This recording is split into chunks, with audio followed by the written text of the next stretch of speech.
sinuggest ni ate ang na-order. Magbayad nga muna tayo para makatotohanan. Nang matikman naman natin ang sinuggest ni ate. Naupo na nga ako.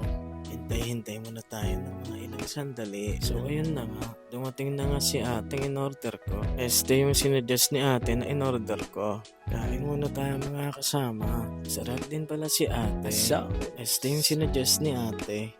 Tapos kung ang kumain, maglakad-lakad nga muna tayo. Tutuloy nga natin yung paghahanap ng mga kasama. So, este ng makakapihan. So ayun, nakarating na nga tayo. Mag-order na nga muna tayo. At syempre, magbayad din tayo para makatotohanan. So ayun, naghintay muna ako ng mga ilang minuto.